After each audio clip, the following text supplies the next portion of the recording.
যদি বলতো যে তোমার গিয়ে চা বানাতে হতো। তুমি সব কাজ করতে পারি? হ্যাঁ, বাড়ির সব কাজই আমি করতাম। মাসি অনেক কাজ করতো।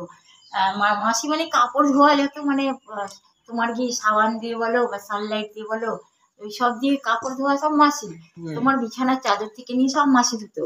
কিন্তু আমাকে যে সারাদিন ওই কাপড় ধোয়ার জন্য জলটা আনতে হতো।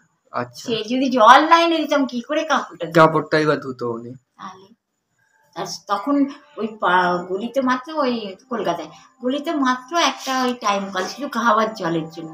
তাও কি পালা থাকতো 5 মিনিট কি 10 মিনিট কি 15 মিনিট, তার মধ্যে সবাইকে নিতে হতো। হ্যাঁ, সেরকম একটা ভাগ ছিল পালা। এবারে তো সেই রকম সময় সে খাওয়ার জলটা নিয়ে সেটা মাসি ভরতো।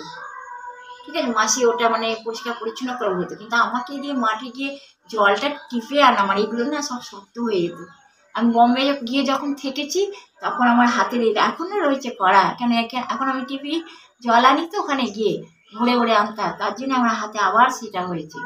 এগুলো আবার করা হয়ে গেছে, দেখো এখানে করা হয়ে গেছে, দেখলেই বোঝা যাচ্ছে শক্ত কড়াই। দেখো দেখলেই বোঝা যাচ্ছে। এরকম ছিল না বোম্বে যতদিন শিখেছে, তারপরে টাইম কলে জল খেয়ে খেয়ে অভ্যাস হয়ে গেছে, তারপরে হয়ে গেছিল। তারপরে থেকে আমার হাতে কোনো রকমের শক্ত ছিল না হাত। কি বলবো বলো।